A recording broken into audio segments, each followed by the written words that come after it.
Sarah Mitchell's thumbs moved across her phone screen with the practiced speed of someone who'd sent 1,000 desperate texts before, her eyes barely focusing on the words, as exhaustion pulled at every muscle in her body. After a double shift at Memorial Hospital, the twins were finally asleep on either side of her, on the sagging couch of their cramped two-bedroom apartment, their small bodies radiating that particular warmth that only sleeping children possess, and she knew she had maybe 15 minutes before one of them woke up needing water, or having a nightmare, or just wanting mom. Her ex-husband Derek was supposed to pick up Emma and Ethan that weekend, had promised them he'd take them to the zoo, and the kids had been talking about nothing else for days, their 4-year-old faces lighting up every time they mentioned seeing the elephants. Sarah had written the text quickly, too quickly, her message filled with the kind of barely contained frustration that comes from being stood up by the same person for the 100th time.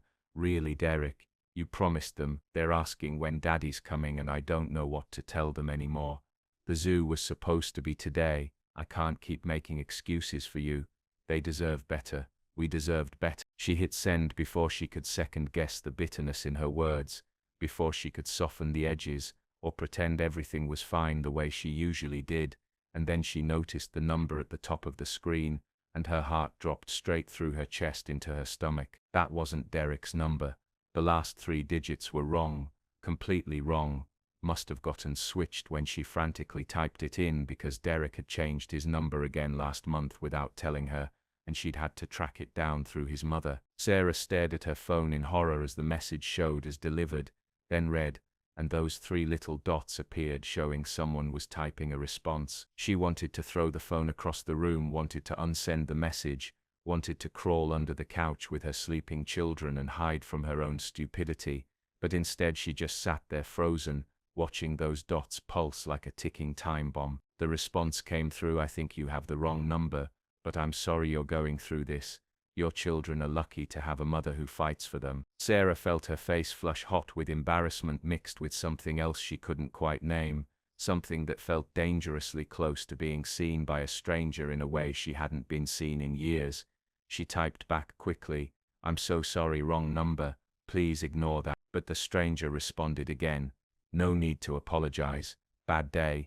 And somehow, sitting there in her messy apartment with her sleeping twins and her aching feet and her broken heart, Sarah found herself typing, you could say, the stranger's name, she learned over the next 20 minutes of surprisingly easy conversation, was James, and he had a way of asking questions that made her forget she was talking to someone she'd never met, someone who could be anyone, could be dangerous or weird or worse. But something about the thoughtful pauses between his messages, the way he didn't pry but also didn't disappear, made her keep talking. He told her he was in Seattle on business, that he couldn't sleep because of the time difference, that he appreciated the distraction from work email. She told him about the twins, about nursing school that felt like a lifetime ago, about how she was barely keeping her head above water, most days, but trying to build something better for her kids. When Emma stirred and whimpered, Sarah typed, I should go. Thanks for listening to a stranger's problems. James's response came through just as she was setting her phone down, not a stranger anymore. And Sarah, your kids already have better. They have. 3 weeks passed and Sarah found herself looking forward to the messages that arrived from James's number at odd hours, usually late at night when the twins were asleep, and the apartment was quiet except for the hum of the refrigerator and the distant sounds of her neighbors' lives bleeding through thin walls. They talked about everything and nothing, the kind of conversations that feel both significant and casual at the same time, and Sarah discovered that James had a daughter he saw only on weekends because of a complicated divorce, that he loved old movies and terrible puns, that he'd grown up poor in Chicago and still remembered what it felt like to wear shoes that were too small because they couldn't afford new ones. She told him things she hadn't told anyone, not her mother who meant well but judged every choice Sarah made, not her best friend Lisa who was sweet but couldn't understand what it meant to be responsible for 2 tiny humans every single minute of every single day. James knew about the night Ethan spiked a fever of 10 and Sarah drove 90 miles an hour to the emergency room with her heart in her throat, knew about Emma's speech delay, and the therapy appointment Sarah couldn't really afford but paid for anyway, knew about the collection notices, Sarah hid in a drawer so the twins wouldn't see them, and James shared things too, telling her about his daughter Olivia, who was 7 and loved horses, about the guilt he carried for not being there enough when she was younger, about how making money had seemed important until he realized he was missing everything that actually mattered. Sarah found herself wondering what he looked like, imagined him in a dozen different ways, sometimes as someone ordinary like her neighbor Bill who fixed cars and had kind eyes, sometimes as someone more polished like the doctors who swept through the hospital where she worked with their expensive watches and air of importance. The wondering felt dangerous and silly at the same time, because what did it matter what a stranger looked like?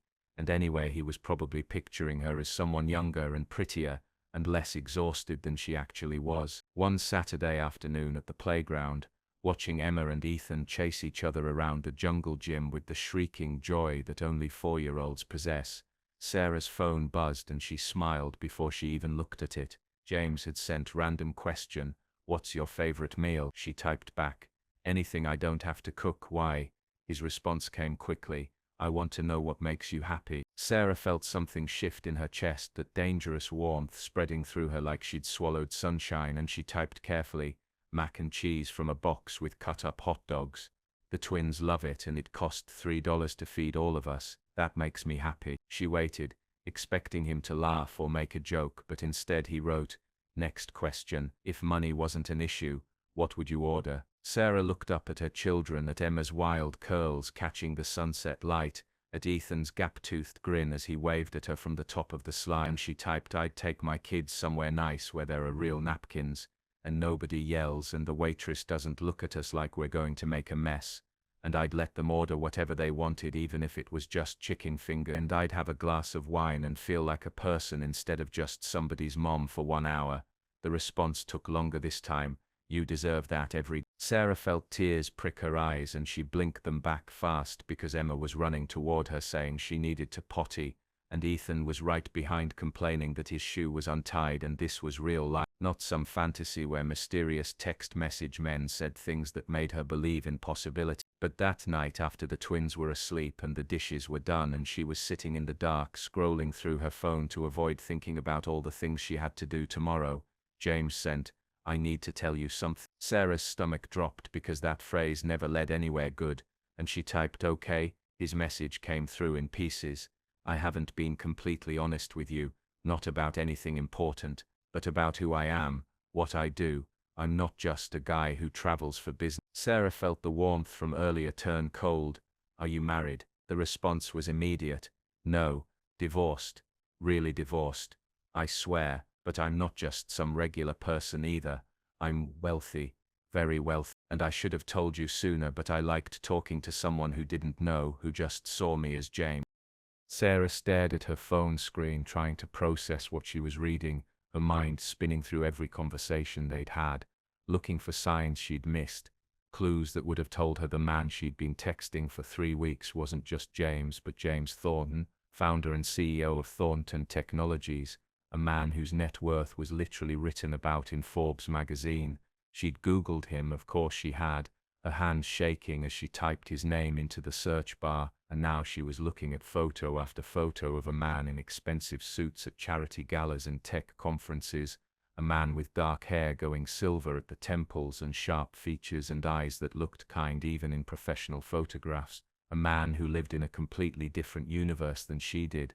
Her first instinct was anger, hot and immediate, because what was this? Some kind of game where rich people pretended to be normal to see how the other half lived. But then she remembered every conversation they'd had, the genuine emotion in his words when he talked about his daughter, the way he'd listened when she talked about her struggles without offering solutions or judgment, and she forced herself to type, "Why didn't you tell me?" His response came fast, like he'd been waiting for it, because for the first time in 15 years, someone was talking to me like I was just a person, not a business opportunity or a target or a wallet with legs.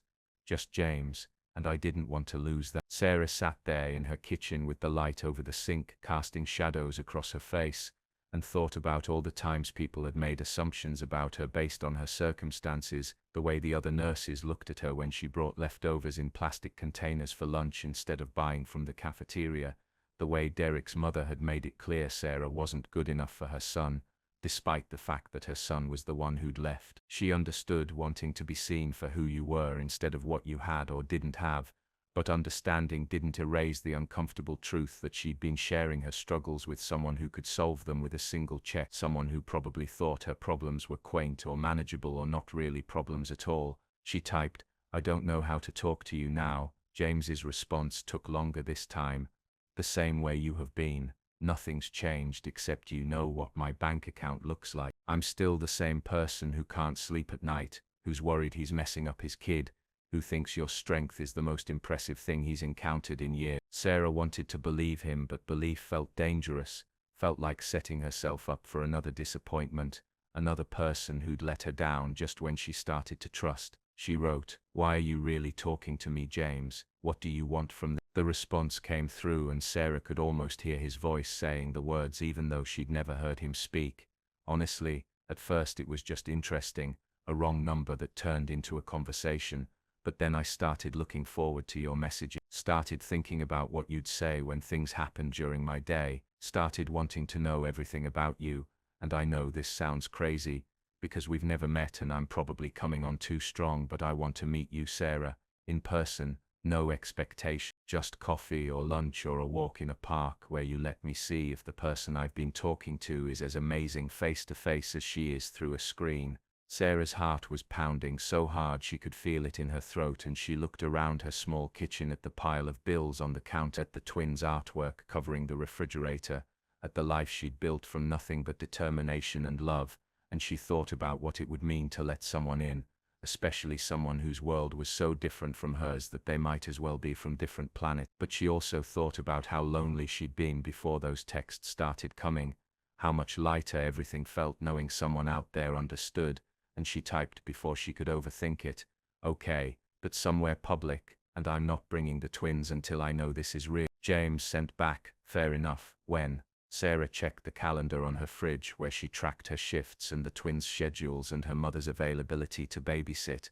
"Next Saturday, 2 p.m., there's a coffee shop near the hospital called Brewhaven, you know." His response was immediate, "I'll find it." "Sarah, thank you for giving me a chance." She sat there staring at her phone for a long time after that, wondering if she was making a huge mistake, or the first brave choice she'd made since deciding to raise her twins alone. And eventually she went to bed without answering, because some things didn't need words, they just needed the courage to show up and see what happened next.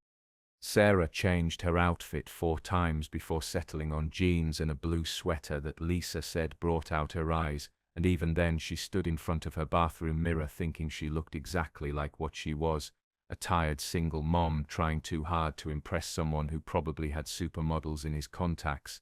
Her mother had agreed to watch the twins with a knowing smile that made Sarah defensive before any questions were even asked, and now she was sitting in Brewhaven 20 minutes early because being late felt like giving up control of a situation where she had very little control to begin with. The coffee shop was one of those places that tried to be fancy and comfortable at the same time, with mismatched furniture and local art on the walls and a menu that charged $7 for a latte, and Sarah ordered a regular coffee because the expense made her anxious, even though she knew James would probably insist on paying. She watched the door like a hawk, her stomach doing complicated gymnastics every time it opened, and she was halfway through convincing herself he wouldn't show when she saw him.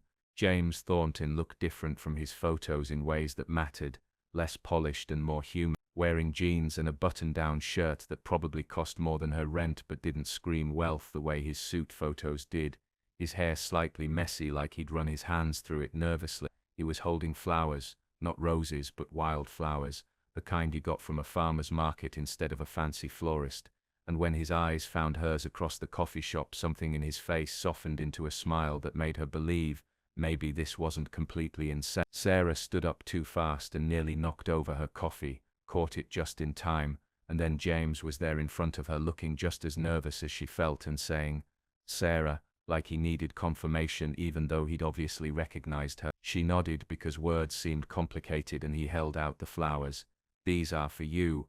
I didn't know what you liked, so I just got what looked happy." It was such a simple statement, but it hit her right in the chest because when was the last time anyone had given her flowers, thought about what would make her happy, showed up when they said they would? She took them carefully.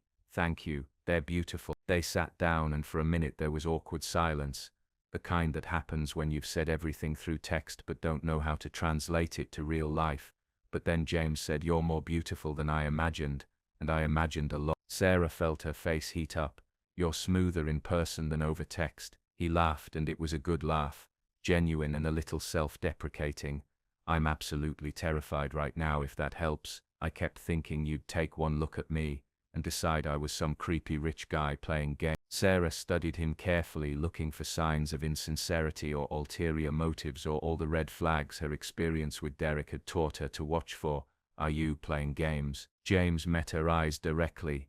"No, I'm here because talking to you has been the best part of my days for 3 weeks, because I want to know if this feeling translates to real life, because I haven't been able to stop thinking about you and your twins, and how someone can be that strong and still be that kind." It was too much and not enough at the same time, and Sarah felt tears threatening. "I'm not that strong. I'm barely holding it together most days." James reached across the table and stopped just short of touching her hand. "Can?" She nodded, and his hand covered hers, and it was warm and solid and real. Holding it together when everything's falling apart is the definition of strong, Sarah. You're raising 2 kids alone, working full-time, dealing with an ex who doesn't deserve you, and you're still showing up, still fighting, still finding joy in $3 meals because your kids are happy. That's not barely anything, that's everything. Sarah let the tears come because what was the point of hiding anymore? And James handed her a napkin and waited while she pulled herself together, and when she could finally speak, she said, "I don't know how to do this. You live in a different world than me. What do you want from this?" James was quiet for a long moment. "I want to get to know you better. I want to meet your twins if you'll let me. I want to see if this connection we have is real or just 2 lonely people finding comfort in the dark. And I want to help if you'll let me. Not because I think you can't do it yourself, but because everyone deserves support, and I happen to have resources I don't even know what to do with most of the time." Sarah pulled her hand back. "I don't want your money, James. I'm not looking for a rescue." His face showed genuine hurt. "That's not what I meant. I'm not trying to buy you or fix you or anything like that. I just meant, friendship helps, connection helps, having someone who gives a damn helps. The money's just incidental." Dating James Thornton turned out to be more complicated than Sarah had anticipated when she agreed to that first coffee, and not in the ways romance movies had led her to believe rich person, poor person relationships worked. The money part was actually the easiest thing to navigate, because James never flashed it around or made her feel small for not having it, was content to eat pizza in her apartment or take the twins to the public pool instead of whatever fancy places he probably usually went. No, the complications came from everywhere else, from the photographers who started showing up outside her building after someone spotted them together and posted about it online, from the messages that flooded her social media from people she hadn't talked to in years, suddenly wanting to reconnect, from Derek who called for the first time in months demanding to know what was going on and whether she was using his kids to trap a billionaire. Sarah had never felt more exposed in her life than the day she walked into work and found the other nurses huddled around someone's phone looking at pictures of her and James leaving a movie theater with the twins, Emma on his shoulders and Ethan holding his hand, the headline calling her mystery single mom who captured tech billionaire's heart. Her supervisor pulled her aside and asked if everything was okay, if she needed time off, if this was going to become a problem for the hospital, and Sarah realized her private life had stopped being private the moment she'd said yes to that first date. She called James that night after the twins were asleep, her voice tight with frustration. "I can't do this. There are photographers following me to work. Derek's threatening to sue for full custody because apparently I'm an unfit mother for dating someone with money. My mom keeps asking if you've proposed yet, like we're in some fairy tale. This is too much." James listened without interrupting and then said quietly, "I can fix some of that. The photographers, the harassment. I have lawyers who can handle Derek. But if you want to stop seeing me, if this isn't worth it, I understand.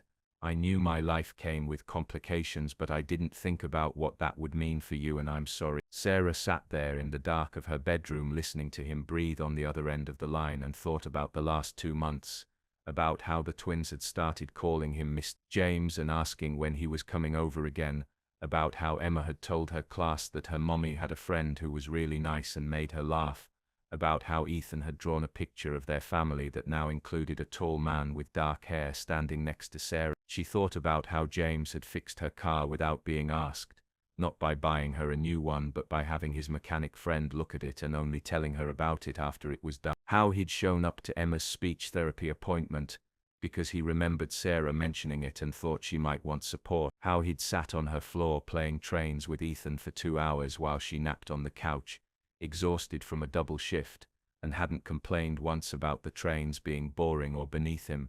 But she also thought about the reality of their situation, about how she'd seen the articles online calling her a gold digger, and questioning what a man like James Thornton could possibly want with someone like her, about how his ex-wife had apparently told a magazine that Sarah was obviously just interested in his money, about how even her best friend Lisa had asked if she was sure she knew what she was doing. Sarah said slowly, "I don't want to stop seeing you, but I need you to understand that I can't lose my kids over this. If Derek gets serious about custody, if this relationship puts them at risk in any way, I have to choose them, every time." James's voice was steady. "I would never ask you to choose. Your kids come first. They should come first." "But Sarah, Derek's threats are empty. I had my lawyers look into it. He hasn't seen them in 4 months. Hasn't paid child support in 6. No judge is going to give him custody because his ex is dating someone. He's just trying to control you." Sarah felt something loosen in her chest. "You had your lawyers look into it." James hesitated. "I hope that's okay. I was worried about you. About all of you." It should have felt invasive, but instead it felt like someone was finally on her team, finally fighting for her instead of against her or despite her. "Thank you." They talked for another hour, working through logistics and boundaries and what this relationship could realistically look like given their different circumstances, and when they hung up Sarah felt exhausted, but also hopeful in a way she hadn't felt in years. The next morning there was a knock on her door, and when she opened it, prepared for photographers, she found James standing there with breakfast sandwiches and orange juice and a tablet computer. "I want to show you something before the twins wake up." He pulled up a website she didn't recognize and showed her a press release from his company. "I'm announcing that I'm dating someone and asking for privacy for both our families. I'm also making it clear that anyone who harasses you or publishes information about your children will be hearing from my lawyers. It won't stop everything, but it should help." Everything changed on a random Tuesday in March when James called Sarah at work sounding completely destroyed, his voice raw in a way she'd never heard before, and asked if she could meet him at Seattle Children's Hospital immediately, because something had happened with Olivia, and he couldn't explain over the phone. Sarah's nurse training kicked in immediately, her mind running through worst-case scenarios, as she told her supervisor there was an emergency, and drove across town with her heart in her throat, terrified that something horrible had happened to the little girl she'd heard so much about, but never met. She found James in a private waiting room, looking like someone had reached into his chest and ripped out his heart, and when he saw her he stood up and pulled her into a hug that lasted a full minute before he could speak. When he finally pulled back, his eyes were red, and his hands were shaking. "Olivia collapsed at school today.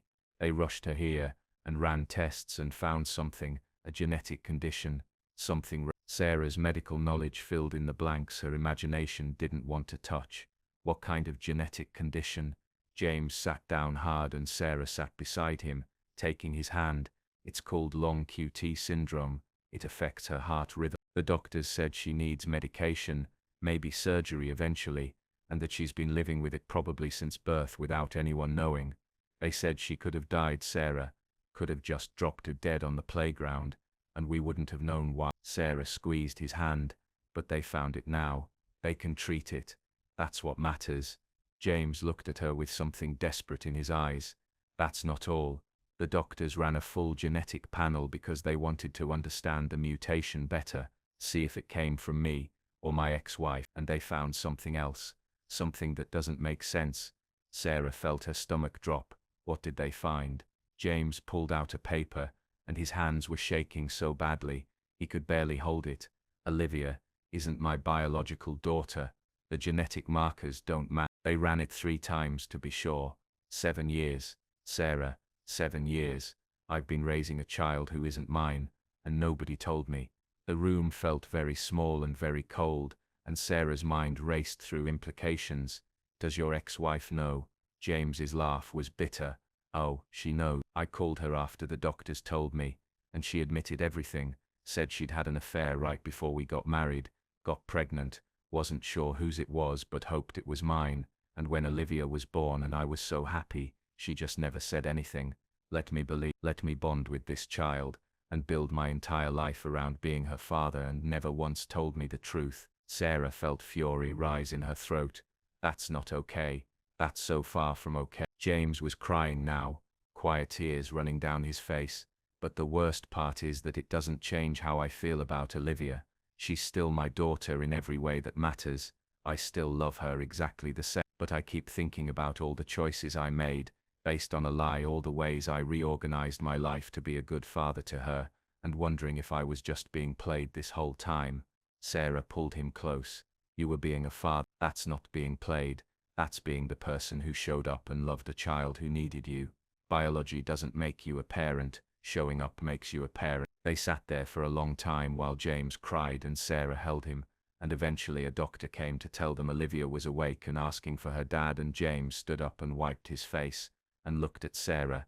Will you come meet her? She's heard about you. She wants to know the person who makes her dad smile. Sarah followed him down the hallway, her heart pounding with the weight of the moment, and when they walked into Olivia's room, she saw a tiny dark-haired girl with tubes connected to her arms and monitors beeping beside her bed, and the girl's face lit up when she saw James. Dad. James sat on the edge of her bed carefully. Hey sweetheart, how are you feeling? Olivia looked at Sarah with open curiosity. Is that her? Is that Miss Sarah? Sarah stepped forward. That's me. I've heard so much about you. Olivia smiled, and Sarah could see why James loved this child so completely. Biological connection or not, Daddy says you have twins. Are they nice? Sarah laughed. They can be. They can also be tiny tornadoes, but I love them very much. Olivia nodded seriously. Daddy loves me very much too, even when I'm a tornado. James's voice cracked. Especially when you're a tornado. Later, after Olivia had fallen asleep and they were back in the waiting room, James said quietly, I need to tell you something I found out today when I was going through Olivia's genetic testing results with the doctors. Sarah braced herself. Okay. James pulled out another paper. The genetic condition Olivia has, the long QT syndrome, it's hereditary, and the doctors said that if she has it, there's a chance her biological father has it too, or any biological siblings she might have. Sarah couldn't breathe as she stared at the documents James had shown her, medical records and genetic testing results that seemed impossible but were right there in black and white, scientific proof of something that couldn't be true except it was. The long QT syndrome mutation that Olivia carried was rare, so rare that only about 1 in 7,000 people had that specific genetic variant, and the doctors had mentioned almost casually that if Olivia's biological father had it, then any other children he might have would need to be tested, because it was serious and potentially fatal if untreated. James had asked about the biological father, the man his ex-wife had been sleeping with, and she'd finally admitted the truth. It was Derek Mitchell, Sarah's ex-husband, a man she'd briefly worked with at a tech startup 7 years ago before she married James, a man who had apparently been sleeping with both of them at the same time, and had no idea he'd fathered a child with anyone but Sarah. The room spun as Sarah processed what this meant. Olivia wasn't just some random child James had raised. She was Emma and Ethan's biological half-sister. Derek was father to 3 children instead of 2, and James had been unknowingly raising his ex-wife's child from an affair with the same man who had abandoned Sarah and their twins. It was the kind of coincidence that couldn't be real, except DNA didn't lie and medical records didn't make mistakes, and somehow in a city of millions of people, Sarah had sent a wrong number text to the one person on Earth whose life was tangled with hers in ways neither of them could have imagined. James was watching her carefully. Say something, please. Sarah's voice came out rough. The twins need to be tested. If Olivia has this condition, and Derek is their father too, then Emma and Ethan could have it. They could be at risk right now and I wouldn't even know. James nodded. I already called the hospital. They can run the tests tomorrow if you want. I'll pay for everything. Sarah wanted to be angry about him making decisions without her, but she was too scared. too overwhelmed by the realization that her children might have been walking around with a ticking time bomb in their chests, and she'd had no idea because Derek had never bothered to mention his medical history or even that he might have other children floating around. She grabbed her phone with shaking hands. I need to call Derek. He needs to know about Olivia, about the condition, about all of it. James caught her wrist gently. He already knows. I called him after I figured it all out. Told him about Olivia, about the genetic condition, about how he needs to get tested, and inform any other women he might have children with. He hung up on me. Sarah felt rage burning through her shock. Of course he did. God forbid he takes responsibility for anything he's done. Did you tell him about us, that we're together? James nodded. He said some things I'm not going to repeat, called you names I nearly drove to his apartment to make him apologize for, accused me of making the whole thing up to steal his kids, said Olivia probably isn't even. Sarah laughed and it came out bitter and broken. That sounds like Derek. Deny everything, blame everyone else, never show up when it mattered. She looked at James, at this man who had appeared in her life through the universe's strangest coincidence, and felt something shift into place. This is insane, you know that, right? What are the odds that I would text the wrong number and it would be you, that Derek would have fathered children with both of us, that we'd find each other again through sheer accident? James moved closer.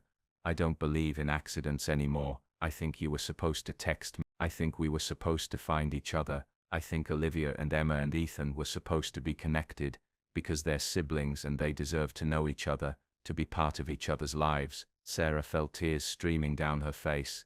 What if the twins have it? What if I've been letting them run around and play, and their hearts could just stop? James pulled her into his arms. Then we deal with it. Together, we get them the best doctors, the best treatment, whatever they need. But Sarah, the odds are actually in your favor. It's a 50% chance they inherited it from Derek, and even if they did, now we know, now we can protect them. That's what matters. Sarah clung to him, this man who had become so much more than a wrong number, who had somehow become the person she trusted most in the world. I'm scared. James held her tighter.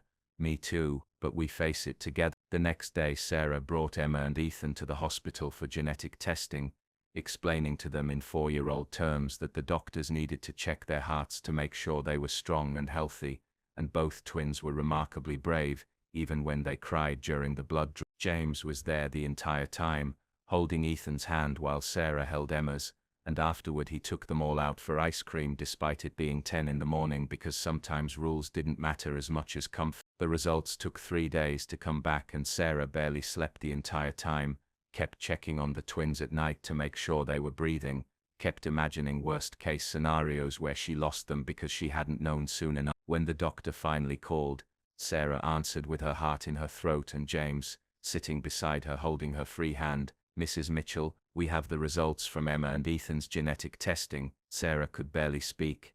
And the doctor's voice was gentle. Ethan tested positive for the long QT syndrome mutation. He has the same variant as his half-sister Olivia. We'll need to start him on medication immediately and schedule regular cardiac monitoring. Sarah felt the room tilt. And Emma, the doctor paused. Emma tested negative. She doesn't carry the mutation, but we'll still want to monitor her as a precaution, given the family history. Sarah thanked the doctor through numb lips and hung up and looked at James, who was waiting with terrible patience. Ethan has it, Emma does. James pulled her close as she broke down, as all the fear and relief and terror crashed over her at once, and he just held her while she cried for everything her son would have to deal with, for every close call they'd had without knowing, for the fact that Emma was safe but Ethan wasn't, for the impossible cruelty of genetics that split her twins' fates down different paths. When she could finally breathe again, Sarah pulled back and wiped her eyes. I need to tell them. I need to explain to Ethan that he has to take medicine now, that he's going to have to see doctors, that his body is different from Emma's, in ways he won't understand. James brushed hair from her face. We'll tell them together, and Sarah, Ethan is going to be okay. Olivia's been living with this her whole life, and now that we know, now that he's being treated, he's going to have a completely normal childhood. He's going to be okay. Sarah wanted to believe him, but belief felt like tempting fate. How do you know? James's smile was sad.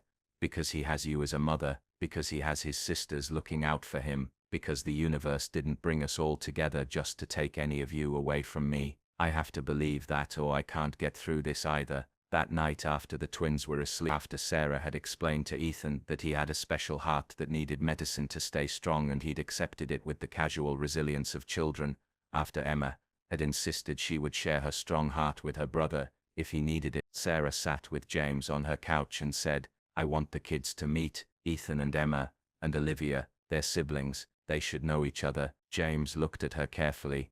Are you sure? That's a big step. Complicated. Sarah laughed without humor. Everything about this is complicated. But those kids didn't ask for any of this. They didn't ask for Derek as a father, or for their parents to be connected in the world's strangest way. They just deserve to know they have each other. Ethan especially. He should know his sister survived this same condition, that he's not alone. James kissed her forehead. You're remarkable, you know that. Most people would be running away from all this mess, but you're running toward it to protect the kids. Sarah leaned into him. That's just being a parent. You do it too. You found out Olivia isn't biologically yours and it didn't change anything. You're still her dad in every way that counts. James was quiet for a moment. I talked to my lawyer about that, about what Derek finding out about Olivia means legally, if he tries to claim paternal rights. Sarah's blood went cold. Could he do that? James's jaw tightened. He could try, but my lawyer says it would be nearly impossible. I'm on the birth certificate. I've been her father for 7 years. No judge is going to remove a present, loving parent and give a child to someone who didn't even know she existed and has a history of abandoning his other children. But we need to be prepared for him to make noise about it. Sarah thought about Derek, about his pattern of making threats he never followed through on, of trying to exert control without taking responsibility. He won't. He doesn't actually want more kids to take care of. He just wants to make our lives difficult because he can. Part 8. The New Beginning. 6 months later, Sarah stood in the playground watching Olivia teach Emma and Ethan how to do the monkey bars, all 3 children shrieking with laughter as Olivia demonstrated and Emma fell onto the safety padding and declared it was actually flying practice, and Ethan carefully made his way across one bar at a time, with the focus of someone who knew his body needed to be treated gently, but refused to let that stop him from living.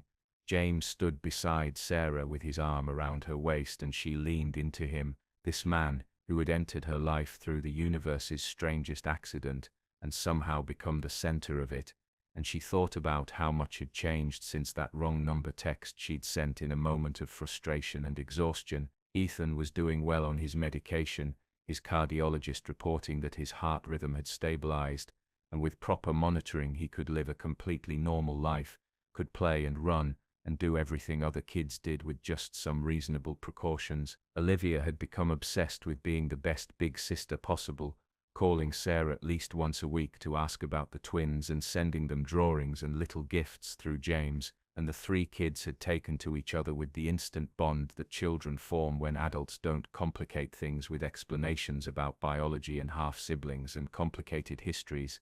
Sarah had introduced James to the other parts of her life slowly but surely, bringing him to the hospital to meet her co-workers who'd stopped whispering about her dating a billionaire once they saw how he looked at her, inviting him to her mother's house for dinner, where her mom had interrogated him for 2 hours before declaring him acceptable, letting him become part of her daily routine in ways that felt natural instead of forced.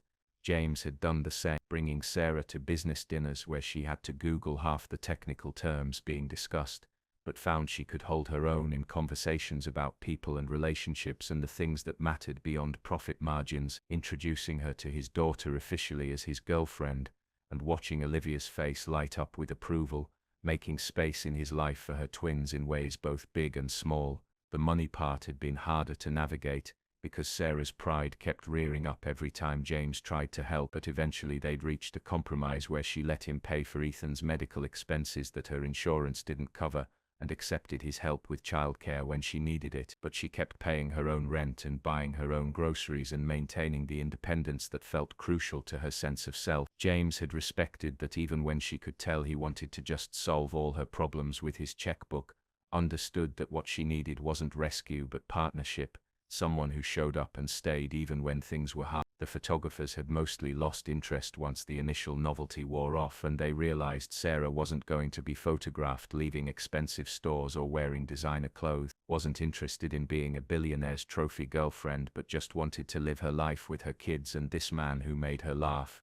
Derek had tried to cause trouble a few times, threatening legal action and making accusations and generally being the person he'd always been. But James's lawyers had shut him down every time, and eventually he'd given up and disappeared again, apparently content to pretend his 3 children didn't exist as long as no one asked him for money or time or any actual parent. Sarah had made peace with that because she couldn't control Derek's choices, could only control her own, and she'd chosen to build a family out of the pieces the universe had given her, even if it looked nothing like what she'd imagined when she was younger. Now standing in this playground watching her children play with their sister, feeling James's solid presence beside her, Sarah felt something she hadn't felt in years, hope for the future instead of just survival through the present. Emma ran over demanding juice boxes, and Ethan was right behind her saying he was hungry, and Olivia followed at a more dignified 7-year-old pace, asking if they could all have a sleepover soon because she had important big sister things to teach the twins. Sarah distributed snacks from her bag while James helped Olivia open her juice box, and they stood there surrounded by their complicated, beautiful family eating string cheese and watching other kids play. And Sarah thought about that night 6 months ago when she'd sent a text to the wrong number in a moment of angry frustration. She'd been so alone then, so tired of carrying everything by herself, so convinced that her life was just going to be a series of exhausting days until the twins grew up and she could finally breathe. But that wrong text had brought James into her life, and James had brought Olivia, and the discovery of their connection had brought life-saving information about Ethan's heart condition, and somehow all the broken pieces had come together into something that felt like family, even if it didn't look like any family she'd ever seen before. James squeezed her hand. "What are you thinking about?" Sarah smiled up at him. "About wrong numbers, about how sometimes the universe knows what it's doing even when we don't." James kissed the top of her head. "Best wrong number I ever answered." Olivia ran back over. "Dad, Miss Sarah, can we go get ice cream now, please?" The twins immediately joined the chorus of pleading, and Sarah laughed and looked at James, who was already reaching for his wallet. "Fine, but only because it's a special day." Emma asked what was special about today, and Sarah knelt down to her daughter's level. "Because we're all together, that's always special." And it was true, because this family they'd built from accidents and coincidences and wrong numbers sent in the dark was special, was worth every complication and difficult conversation and moment of fear they'd navigated to get here. As they walked toward the ice cream shop with 3 children dancing ahead of them arguing about flavors, James took Sarah's hand and she held on tight, thinking about how she'd almost not sent that text, almost deleted it, almost decided that venting her frustration wasn't worth bothering a stranger, but she had sent it, and that stranger had answered, and somehow in a city of millions and a world of infinite possibilities they'd found each other at exactly the moment when they both needed someone to really see them, for who they were underneath all the roles they played and masks they wore. The ice cream shop was crowded and loud, and Emma spilled chocolate down her shirt within 30 seconds while Ethan debated between 6 different flavors before choosing vanilla like he always did, and Olivia tried to explain to her younger siblings the sophisticated art of mixing toppings in the perfect combination. Sarah watched James help Ethan reach the toppings bar and saw how gentle he was, how patient, how he treated her son exactly the same way he treated his daughter, with complete love and attention and care. This was what family looked like, she thought. Not biology or legal documents or matching last names, but people who showed up for each other, who chose each other every day, who built something beautiful out of the mess life handed them. Later that night, after the twins were asleep in their beds, and Olivia was back at James's house with her mother, Sarah and James sat on her couch in the quiet dark, and he said, "I have something to ask you." Sarah's heart jumped. "Okay." James turned to face her. "Move in with me, you and the twins, not because I think you need rescuing or because I'm trying to fix anything, but because I love you and I love them, and I want us to be a real family, all of us under one roof. I want to wake up with you every morning and help with breakfast chaos and read bedtime stories and be there for all of it, not just the parts that fit into our schedules." Sarah felt tears burning. "James," he continued, "I know it's fast, I know it's complicated, but we've already been through more in 6 months than most couples deal with in years, and we're still here, still choosing each other, I'm not asking you to marry me yet, though I will eventually, because I'm absolutely certain you're it for me. I'm just asking you to let me be part of your daily life the way you've become part of mine, to let us be a family for real. Sarah thought about her apartment, about the independence she'd fought so hard to maintain, about all the reasons this could be a bad idea, but she also thought about how much easier life was with James in it, how much lighter everything felt when she had someone to share the load,